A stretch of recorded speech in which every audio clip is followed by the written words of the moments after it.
नमस्ते दोस्तों, मैं अजय कुमार यादव। उम्मीद करता हूँ कि सब लोग सही से तैयारी कर रहे होंगे। दोस्तों, आज हम लोग साइंस का मॉडल सेट 2 का सही सही आंसर जानेंगे, क्योंकि इसमें बहुत सारे क्वेश्चन का गलत आंसर दिया है। तो आइए सीधे हम लोग सवाल की ओर चलते हैं। दोस्तों, पहला नंबर सवाल है, किसी उत्तल लेंस की फोकस दूरी हमेशा होती है। देखिए, उत्तल लेंस का फोकस दूरी जो होता है प्लस माइनस में होता है, दर्पण में जानेंगे तो अवतल का होता है। ये कंफर्म याद रखिएगा। तो पहला का आंसर आपका सी हो जाएगा।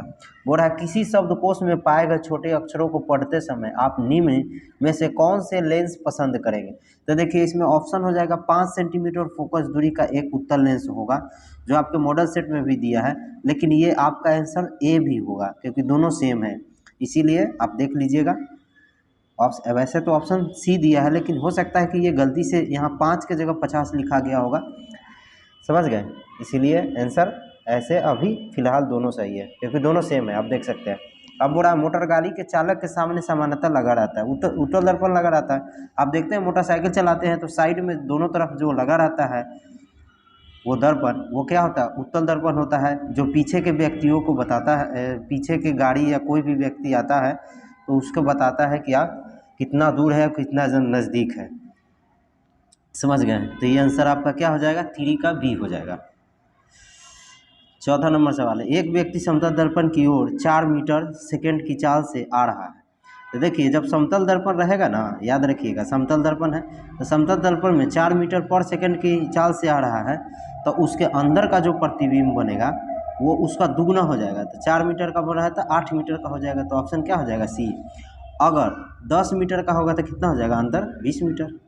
यह याद रखना है। नेत्र लेंस की फोकस दूरी बढ़ जाने से आँख में उत्पन्न होता है। आँख में क्या होता है, नेत्र लेंस की फोकस दूरी जब बढ़ जाता है तो क्या होता है, दूर दृष्टि होता है, यानी दूर का दिखाई देगा, निकट का नहीं दिखाई देगा। तो ये ऑप्शन आपका बी हो जाएगा। दीर्घ दृष्टि दोष लिखा है, उसी को बोलते हैं, दूर को ही दीर्घ बोलते हैं, दीर्घ मतलब बड़ा।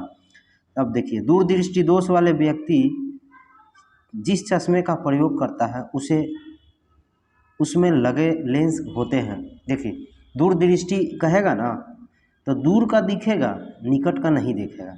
निकट के देखने के लिए वो कौन सा लेंस प्रयोग करेगा, उत्तल लेंस। इसमें देख रहे हैं 6 का आंसर क्या है, उत्तल लेंस, क्योंकि उसको निकट का नहीं दिखता है, दूर का तो दिखता ही है। विद्युत आवेश का इकाई होता है, विद्युत आवेश का इकाई होता है कूलॉम, आपको मालूम है, सी से लिखते हैं। विद्युत आवेश 2 प्रकार के होते हैं, जिन्हें धन आयन तथा ऋण आवेश माना जाता है। यह नामकरण किसने किया था, बेंजामिन फ्रैंकलिन ने किया था, याद रखिएगा, कन्फर्म आंसर है। एक पदार्थ को 1 कूलम धन आवेश में आवेशित किया गया है, तो इस आवेश के पदार्थ से इलेक्ट्रॉन निकल गए हैं, तो उनकी संख्या क्या हो जाएगा, ये ऑप्शन ए हो जाएगा, 6.25 × 10⁻18 इलेक्ट्रॉन होता है। तो ये ऑप्शन आपका ये ऑब्जेक्टिव है, याद रखिएगा, 9 का ये हो जाएगा। किसी विद्युत बल्ब पर इतना अंकित है, जब इसे इतना वोल्ट पर प्रचालित किया करते हैं तब इसके द्वारा उपयुक्त शक्ति कितनी होगी। देखिए, ये बहुत इम्पोर्टेंट है और ये थोड़ा न्यूमेरिकल है, तो इसको हम लोग सॉल्व करके समझते हैं। तो देखिए, इसमें जो दिया है, P का मान दिया है 100 वाट और V का मान दिया है 220 वोल्ट। तो अब हमको बोल रहा है कि जब इसे 110 वोल्ट पर प्रचालित करेंगे तब इसके द्वारा उपयुक्त शक्ति क्या हो जाएगा। तो चलिए इसको हम लोग सॉल्व करते हैं, क्योंकि बहुत गलती आंसर दिया है और बहुत सारे यूट्यूबर गलत भी आंसर दे रहे हैं। बोल रहे हैं कि अगर 220 वोल्ट है तो 100 वाट हो रहा है, तो 110 हो जाएगा तब 50 वाट हो जाएगा, जो कि बिल्कुल गलत है, ऐसे नहीं होगा। देखिए, हम सॉल्व करके आपको बताते हैं। फार्मूला होता है R बराबर V²/P।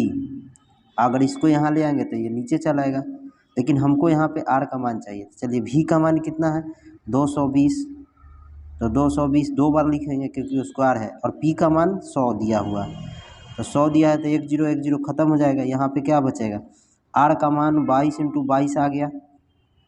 अब हम लोग पुनः इसके जगह पर R का मान आ गया, तो अब हम लोग V के जगह पर किसका लेंगे, 110। तो हम लोग का फार्मूला वही फार्मूला है, बस ये यहाँ आ जाएगा, ये यहाँ आ जाएगा। P बराबर क्या हो जाएगा, V²/R। तो आप बताइए, V के जगह पर हम लोग को क्या रखना है, 110। तो 110 रखेंगे तो 2 बार ना हो जाएगा, क्योंकि स्क्वायर है। और आर का मान अभी अभी हम लोग निकाले 22 × 22। आप बताइए 11 दूना 22 2 हो गया। अब फिर 11 दूना 22 2 हो गया। ऊपर 10 0 0 2 को बचा है यानी कि 100 और नीचे 2 दूना 4। इसको काटेंगे तो क्या आ जाएगा 25 वाट हो जाएगा।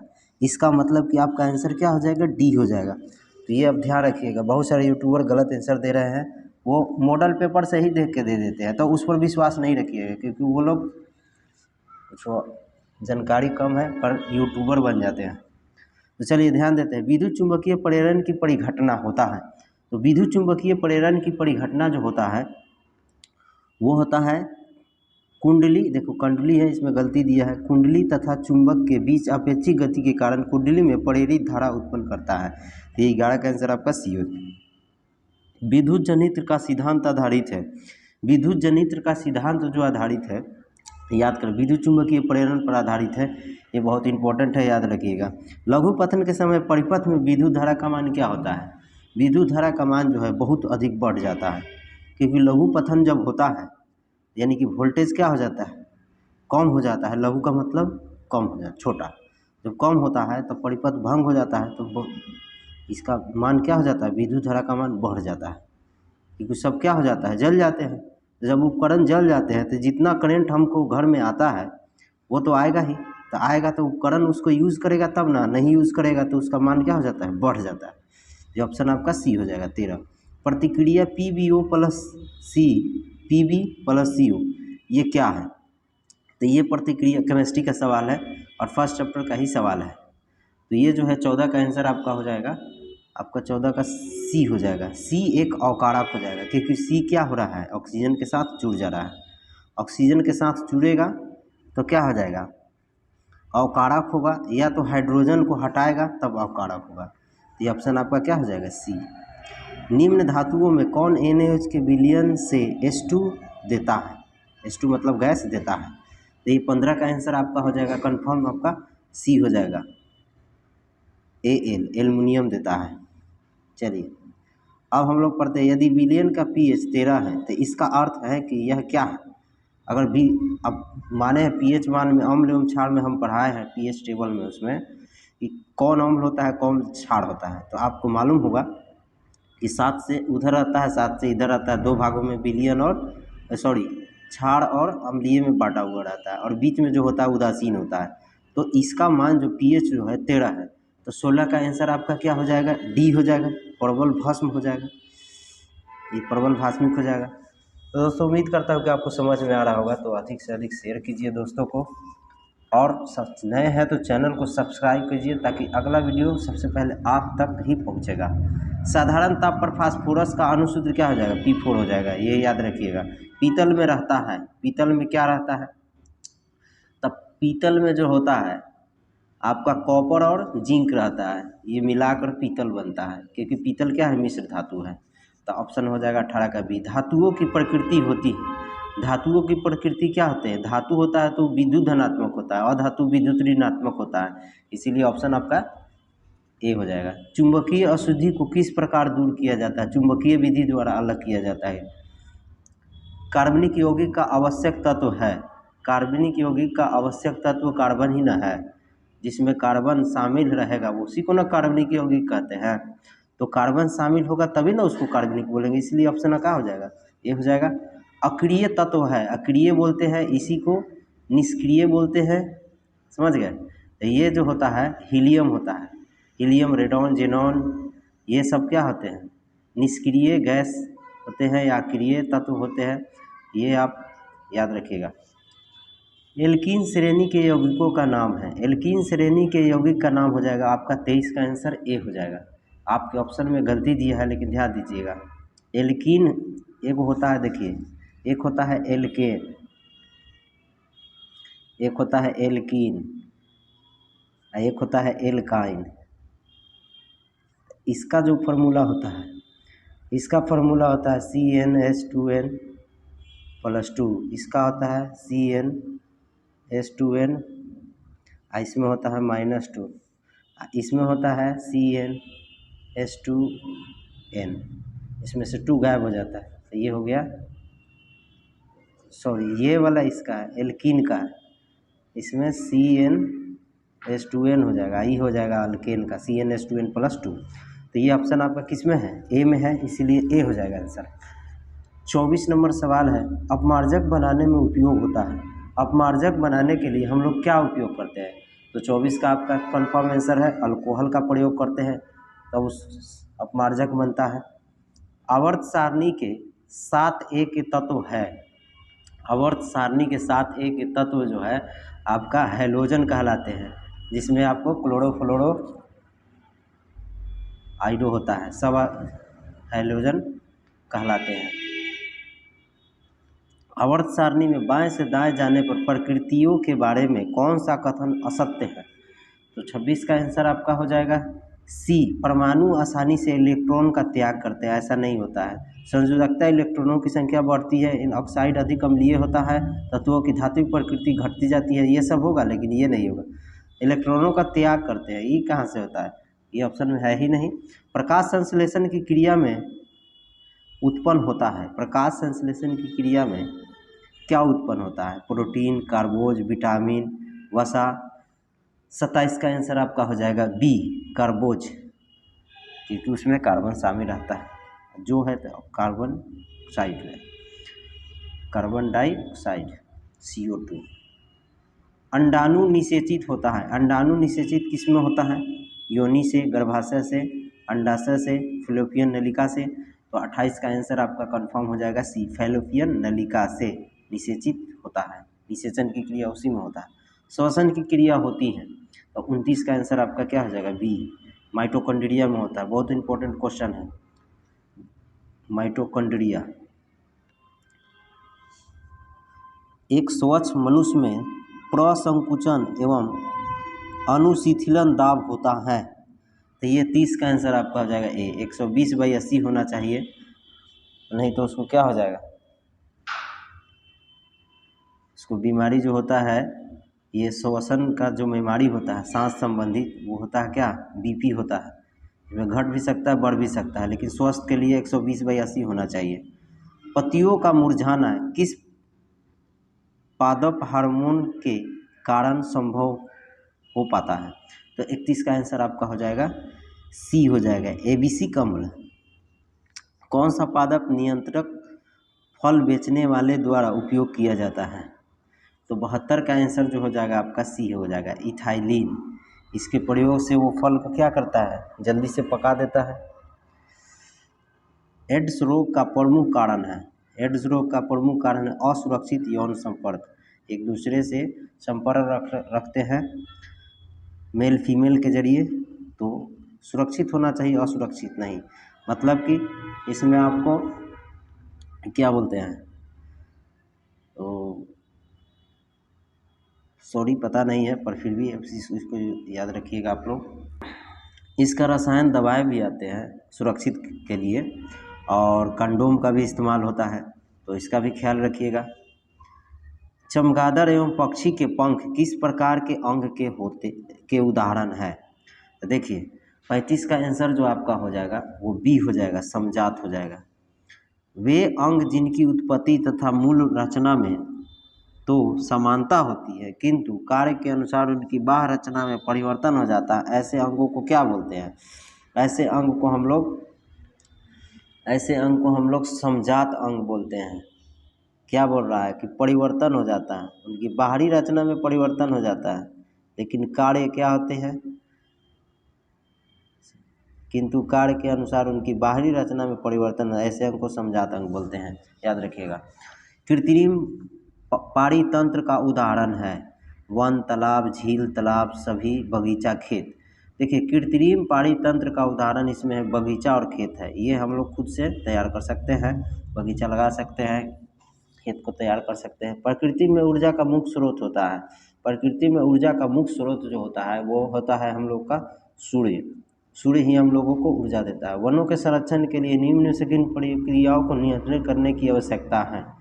तो पेड़ों की अंधाधुंध कटाई, अतिचारण मतलब अधिक से ज़्यादा से ज़रूरत से ज़्यादा भेड़ बकरी गाय भैंस को चराना, खनन मतलब मिट्टी कटाई करना है, इनमें से सभी जिम्मेदार हैं। ये सभी कम हो जाएगा तभी जाके वन संरक्षित होगा। वे पदार्थ जो जैविक प्रक्रम द्वारा घटित हो जाते हैं कहलाते हैं। तो वे पदार्थ जो जैविक प्रक्रम द्वारा घटित होता है वो क्या कहलाता है?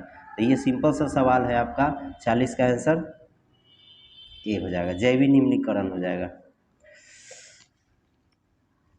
जो मतलब जो जीव द्वारा होता है, जो जीव द्वारा नहीं होगा अजैविक कारण हो जाएगा। अमीटर से निम्नलिखित में किसे मापा जाता है? तो अमीटर से किससे मापा जाता है? तो आपको याद होगा 41 का आंसर क्या हो जाएगा? धारा। वह उपकरण जो विद्युत ऊर्जा को यांत्रिक ऊर्जा में बदलता है। तो आपको मालूम है विद्युत ऊर्जा को यांत्रिक ऊर्जा में कौन बदलता है? तो ये 42 का आंसर आपका क्या हो जाएगा? बी हो जाएगा। विद्युत ऊर्जा को यांत्रिक, अरे पंखा जो होता है ना वो यांत्रिक ऊर्जा में बदलता है। विद्युत से हम लोगों को हवा लगता है कि उसमें करंट देते हैं तभी ना हम लोग को पंखा चलता है, तो ऊर्जा मिलता है, हवा यांत्रिक ऊर्जा मिलता है। इसीलिए पंखा विद्युत मोटर उसमें लगा रहता है तो वो विद्युत से चलता है, इसीलिए क्या हो जाएगा? विद्युत मोटर। दर्पण सूत्र होता है ए हो जाएगा 1/1/v प्लस 1/u होता है। और लेंस सूत्र रहेगा तो यह माइनस हो जाएगा, याद रखिएगा। निकट दृश्य दोष को निम्नलिखित में किस लेंस द्वारा हटाया जा सकता है? निकट मतलब निकट का दिखेगा, दूर का नहीं दिखेगा। तो जब निकट कहेगा तो हम लोग अवतल लेंस यूज़ करेंगे क्योंकि अवतल लेंस दूर वाला को दिखाता है। तो ये हो जाएगा आपका आंसर 44 का क्या हो जाएगा? बी हो जाएगा। अब पौधे में जनन अंग कहाँ पाए जाते हैं? तो पौधे में जनन अंग पुष्प में होता है। तो 45 का आंसर आपका सी हो जाएगा। मेंडल ने अपने अनुवांशिकी प्रयोग हेतु किस पौधे का प्रयोग किया था? मटर का किया था, मटर के पौधा का प्रयोग किया था, याद कीजिए। पारिस्थितिकी तंत्र में ऊर्जा का प्रवाह किस दिशा में होता है? तो एक दिशीय होता है, एक दिशीय होता है, एक ही दिशा में होता है। ओजोन का परत पाया जाता है, ओजोन का परत किस में पाया जाता है? तो आपको वायुमंडल के निचली सतह में, वायुमंडल के ऊपरी सतह में, वायुमंडल के मध्य सतह में। तो ये हो जाएगा 48 का आंसर आपका हो जाएगा बी, वायुमंडल के ऊपरी सतह में होता है। दाढ़ी बनाने में कौन सा दर्पण का उपयोग होता है? ये अवतल हो जाएगा। तो 49 का आंसर आपका क्या हो जाएगा? सी। साइड मिरर में जो दर्पण का प्रयोग होता है ना, उत्तल दर्पण का, बाकी सब जगह उत्तल होता है, याद रखिएगा। प्रकाश के परावर्तन के कितने नियम है? 2, ये तो सिंपल है। निर्वात में प्रकाश की चाल कितना होता है? ये ऑप्शन ए हो जाएगा 3 × 10⁸ मीटर पर सेकेंड। 51 का ये हो जाएगा। 52 नंबर सवाल है, किस दर्पण में बड़ा प्रतिबिंब बनता है?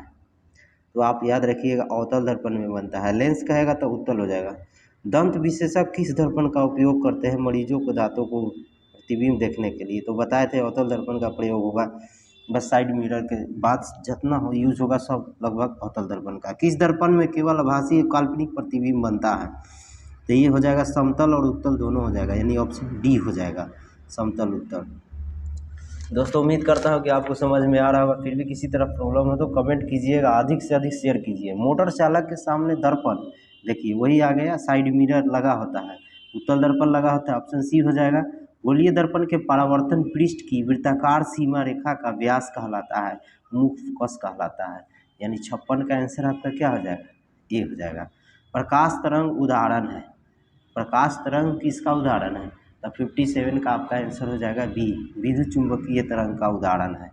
गोलीय दर्पण फोकसांतर एवं वक्रता त्रिज्या के बीच संबंध क्या होता है? R = 2f होता है। तो ये ऑप्शन आपका सी हो जाएगा क्योंकि 2 यहाँ आ जाएगा तो R = 2f। इसमें देखिए, इसमें कभी कभी आर की जगह बड़ा आर भी लिखा रहता है और छोटा आर भी लिखा रहता है, दोनों हो सकता है, इसलिए आपका आंसर ये होगा, बाकी सब गलत है। समतल दर्पण में प्रतिबिंब की प्रकृति क्या होता है? आभासी सीधा होता है, तो इसमें आभासी सीधा और बराबर, ये ऑप्शन डी हो जाएगा। सोलर कुकर में किस दर्पण का प्रयोग? अवतल दर्पण का होगा, बताए थे ना। साइड मिरर के छोड़ के बाकी सब जगह अवतले रहता है। तो 60 का आंसर आपका क्या हो जाएगा? बी हो जाएगा। 61 नंबर सवाल है, सर्च लाइट का परावर्तक सतह होता है, ये भी अवतले हो जाएगा।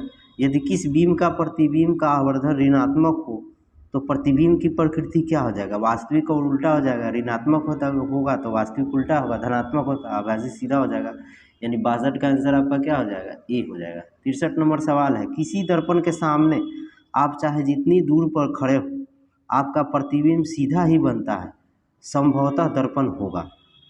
क्या हो जाएगा, समतल होगा, केवल अवतल होगा, अवतल तो होगा ही नहीं, केवल उत्तल होगा, समतल उत्तल दोनों होगा, यानी ऑप्शन डी हो जाएगा।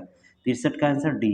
64 नंबर सवाल, अवतल दर्पण द्वारा किसी वस्तु का बना प्रतिबिंब आभासी, सीधा तथा बिंब से बड़ा पाया गया, वस्तु की स्थिति कहाँ होना चाहिए, दर्पण के ध्रुव और मुख्य फोकस के बीच में होना चाहिए, ये ऑप्शन डी हो जाएगा आपका।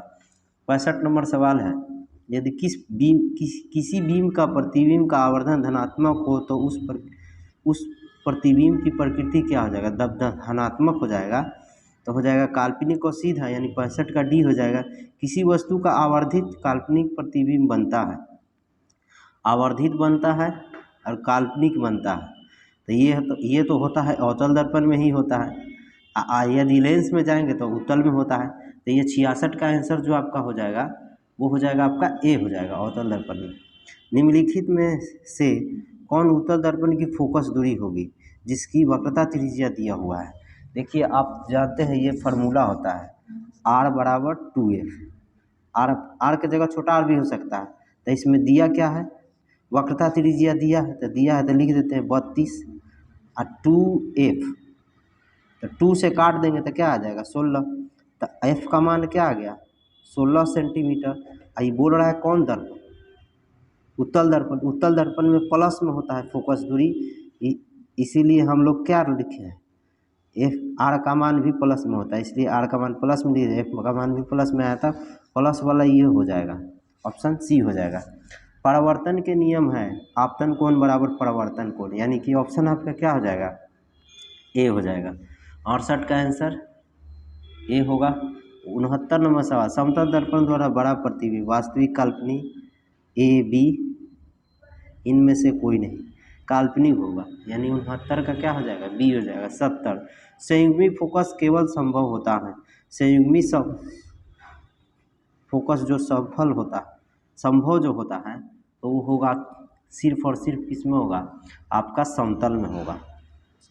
संयुग्मी मतलब एक फोकस जो है, एक ही फोकस दोनों दर्पण में हो सकता है, तो वो समतल दर्पण में होगा।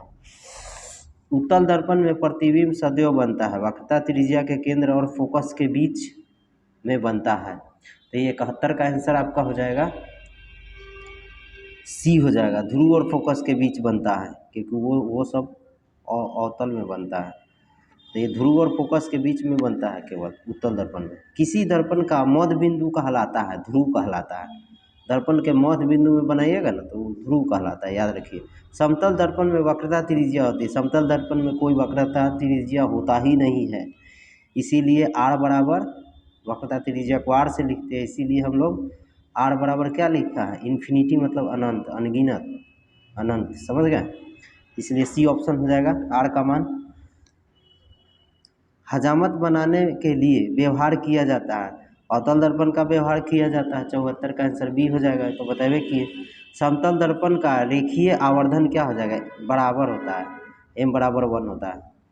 प्रतिबिंब की ऊंचाई और वस्तु की ऊंचाई के अनुपात को क्या कहते हैं, आवर्धन बोलते हैं, ये डेफिनेशन होता है, परिभाषा होता है आवर्धन का।